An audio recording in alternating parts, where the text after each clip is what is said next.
Halo Malaysia, selamat pagi, salam sejahtera Malaysia. Malaysia kita punya, cintai Malaysiaku, kita jaga kita. Sebelum kita mulakan berita hangat pada hari ini, untuk anda yang baru pertama kali, silalah untuk sudi tekan butang subscribe, like dan share. Sila juga tinggalkan komen anda kerana setiap komen anda amatlah dihargai.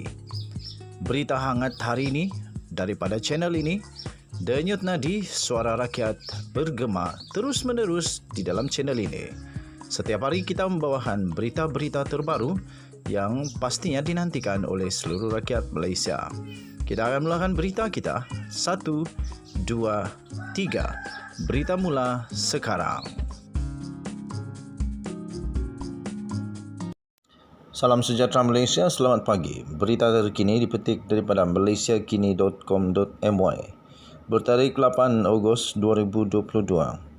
Bertajuk Rafizi, adakah hubungan Perancis Najib pengaruhi kontrak LCS? Berita penuh. Timbalan Presiden PKR Rafizi Ramli menuduh bekas Perdana Menteri Najib Razak mempengaruhi keputusan pilihan reka bentuk oleh Putrajaya berhubung projek kapal tempur pesisir LCS. Dalam satu kenyataan pada hari ini, Rafizi mendakwa memiliki dokumen tender yang dibocorkan kepadanya dan surat niat daripada firma pertahanan Perancis DCNS, kini dikenali sebagai Naval Group, mengenai projek LCS. Bagaimanapun, dokumen ini, kata Rafizi, dikeluarkan sebelum Bastard Naval Shipyard Berhad BNS secara rasmi dijadikan kontraktor utama pada 16 Disember 2011. Katanya, ini bermakna DCNS sebagai subkontraktor telah menerima maklumat penuh sebelum ini mengenai projek itu.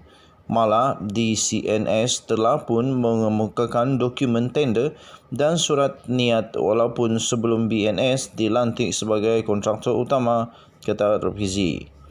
Rafizi tidak mendedahkan ketiga-tiga dokumen itu tetapi memberikan nombor rujukan dan tarikh. Menurut Jawatan Kuasa Kira-kira Wang Negara PAC, BNS menyerahkan surat niat pada 16 Oktober 2010 dan menerima surat lantikan pada 16 Disember 2011. Berdasarkan tarikh yang diberikan oleh Rafizi, ketiga-tiga dokumen yang dikatakan bocor dalam simpanannya adalah bertarikh antara surat niat BNS dan surat lantikan.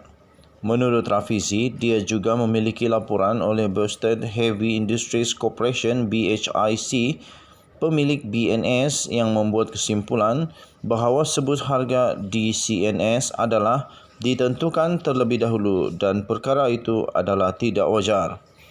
Rafizi yang memetik laporan itu berkata, penyiasat BHIC menyatakan bahawa DCNS mempunyai sejarah merasuah rakyat Malaysia dan perkara itu sedang disiasat oleh pihak berkuasa Perancis. Justru, dakwanya, Najib berkemungkinan mempunyai peranan dalam menentukan reka bentuk LCS kerana rekodnya dengan DCNS melalui perjanjian kapal selam Scorpion pada awal 2000-an. Katanya, pertama, dia, Najib, lebih berkuasa daripada Menteri Pertahanan pada ketika itu untuk mempengaruhi keputusan menukar reka bentuk kapal agar subkontraktor dari Perancis iaitu DCNS dipilih. Katanya lagi, kedua, mempunyai rekod peribadi yang memilih DCNS dan rakan sekutu DCNS iaitu Thales untuk projek-projek besar negara selain projek kapal selam Scorpion dan kapal LCS.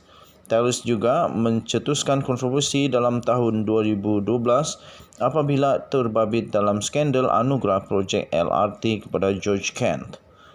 Katanya, saya menunggu bagaimana Najib Razak akan menjawab persoalan-persoalan ini, kata Rafizi. Pada 4 Ogos, laporan PAC mengenai LCS menunjukkan bahawa Kementerian Pertahanan pada mulanya memilih reka bentuk Sigma untuk LCS pada Mei 2011. Tetapi 2 bulan kemudian, ia memutuskan untuk menukar kepada reka bentuk Gowin daripada pengeluar kapal selam Scorpion Perancis yang sama. Katanya, keputusan untuk menukar reka bentuk Gowin dibuat pada 11 Julai 2011 berikutan cadangan yang dibawa oleh BNS kepada Menteri Pertahanan Ahmad Zahid Hamidi pada 8 Julai 2011. Zahid menerajui Kementerian Pertahanan antara 2009 dan 2013. Sekian berita, salam sejahtera Malaysia. Malaysia kita punya, cintai Malaysiaku, kita jaga kita. Jangan lupa tekan butang subscribe, like dan share. Berikan komen anda. Semua komen anda amatlah dihargai. Denyut nadi suara rakyat bergema di channel ini. Kita jumpa lagi. Selamat pagi. Bye-bye. Salam sejahtera Malaysia. Selamat pagi tuan-tuan dan puan yang dihormati sekalian sekali lagi. Hari ini 3 hari bulan Ogos. Dah 4 hari bulan Ogos dah. 4 hari bulan Ogos. Tak lama lagi Najib Razak akan ditentukan keputusannya dalam SRC International Sdn Bhd. Denyut nadi suara rakyat bergema di channel ini. Tuan-tuan dan puan yang dihormati sekalian, baru saja diterima satu dokumen yang sangat penting dan sahih menyatakan berapa sebenarnya kekayaan Najib Razak, berapa sebenarnya aset Najib Razak. Dan aset ini Najib Razak telah dedahkan sendiri, dan ini telah diterbitkan di banyak tempat. Saya ambil berita ini daripada hmetro.com.my. Najib mendedahkan aset sebanyak 4.49 juta ringgit Malaysia. Datuk Seri Najib Tun Razak telah mendedahkan aset yang dimiliki oleh beliau, antaranya adalah deposit kepada Amanah Saham Nasional Berhad ASN, beberapa lot tanah dan rumah serta kereta mewah iaitu Mercedes-Benz dan Bentley Continental Flying Spur yang kesemuanya dianggarkan bernilai 4.49 juta ringgit Malaysia. Bekas Perdana Menteri itu telah membuat pendedahan berkenaan selepas SRC International dan sebuah anak syarikatnya iaitu Gandingan Mentari Sdn Bhd selaku plaintiff memperoleh perintah injuksi mareva daripada Mahkamah Tinggi di sini untuk menghalang beliau daripada memindahkan atau melupuskan mana-mana asetnya yang bernilai sehingga 42 juta ringgit. Tuan-tuan dan puan yang dihormati sekalian, injuksi mareva adalah perintah sementara yang mengekang Datuk Seri Najib Tun Razak selaku defendant daripada melupuskan sehingga keputusan dicapai dalam kes antara plaintiff dan defendant. Berdasarkan dokumen yang telah diperolehi oleh pihak media hari ini, Najib Razak yang ketika ini berumur 69 tahun telah mendedahkan bahawa aset miliknya di dalam afidavit tambahan yang difailkan menerusi Tetuan Syafiq & Co pada 20 Julai yang lalu. Antara aset yang dimiliki oleh Najib Razak adalah lot dan rumah di Pekan, di Kuantan dan Genting Highland di Pahang serta di Semenyih Selangor yang keseluruhannya bernilai lebih kurang RM460,000 Malaysia. Selain itu, tuan-tuan dan puan yang dihormati sekalian, Najib Razak turut memiliki 5 kereta, iaitu 4 Mercedes-Benz dan sebuah kereta Bentley Continental Flying Spur yang diperolehi sebagai hadiah.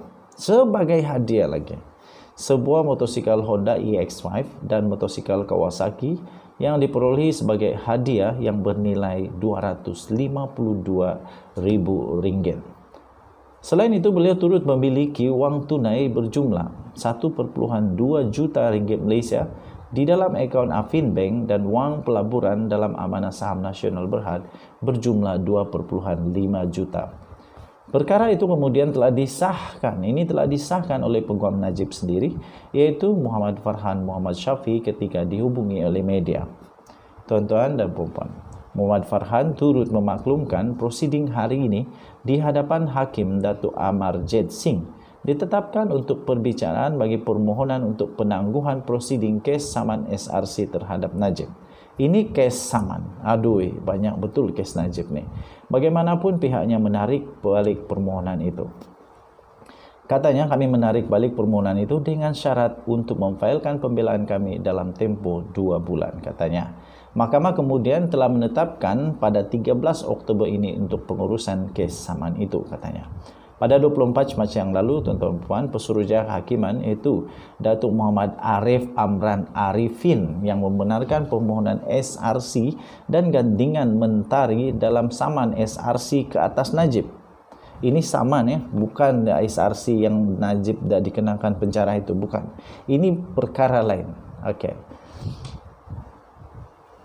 Mengarahkan ahli Parlimen Pekan itu untuk mendedahkan kepada peguam SRC secara bertulis aset beliau di dalam atau di luar Malaysia yang bernilai sehingga 42 juta dalam 30 hari selepas perintah itu diserahkan kepadanya. Muhammad Arif Imran turut mengarahkan Najib supaya tidak mengalih, tidak melupuskan, tidak mengendali atau tidak mengurangkan nilai asetnya di dalam dan di luar Malaysia itu sekitar sehingga 42 juta ringgit Malaysia sehingga keputusan akhir saman itu dikeluarkan. Najib juga dibenarkan mengeluarkan dan membelanjakan wang daripada sebuah akaun bank atau sumber lain yang tidak melebihi RM100,000 sebulan untuk perbelanjaan sara hidup dan guaman yang mahkamah ini menyatakan ia adalah termasuk dalam perintah injeksi Mareva mereka sementara diperolehi oleh One Malaysia Development Berhad 1MDB. SRC adalah syarikat 1MDB dan gandingan mentari Sdn Berhad adalah anak syarikat milik penuh SRC. Memfailkan writ saman itu terhadap Najib pada 7 Mei tahun lalu, tuan-tuan dan puan. Mereka mendakwa bahawa Najib telah melakukan pecah amanah, menyalahgunakan kuasa dan memperoleh manfaat pribadi daripada dana SRC selain telah menyelewengkan dana berkenaan. Apa yang akan terjadi kepada Datuk Seri Najib Tun Razak selepas ini?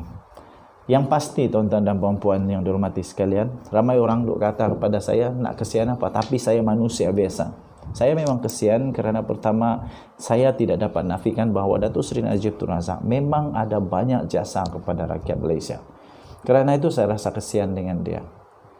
Pada awal, pada pertengahan pentadbiran sangat bagus. Tapi akhirnya, beliau telah terpalit dengan banyak kes 1MDB, penyelewengan wang, pengubahan wang haram, salah guna kuasa, pecah amanah, banyak lagi yang beliau sedang hadapi sekarang.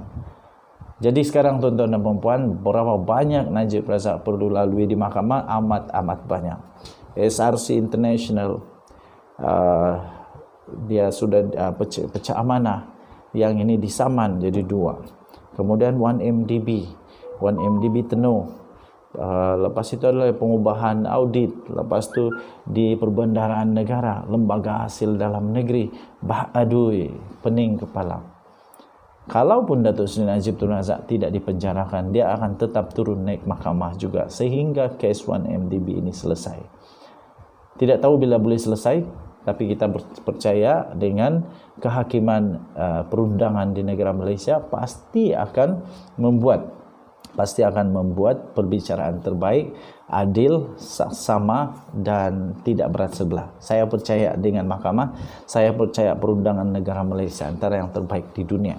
Jadi saya tidak ada apa-apa keraguan dengan perundangan Malaysia. Kalau Najib menang, tahniah diucapkan. Kalau dia kalah, apa boleh buat? Nasi sudah jadi bubur, kena hadapi, itulah konsekuensi daripada perbuatan. Okey? Rakyat boleh memaafkan, tapi tidak akan melupakan. Denyut nadi, suara rakyat bergema di channel ini. Jangan lupa tekan butang subscribe, like dan share. Selamat menyambut bulan kemerdekaan. Belum hari kemerdekaan, tapi bulan kemerdekaan. Dan pada bulan September nanti untuk Hari Malaysia. Kita jumpa lagi. Bye-bye.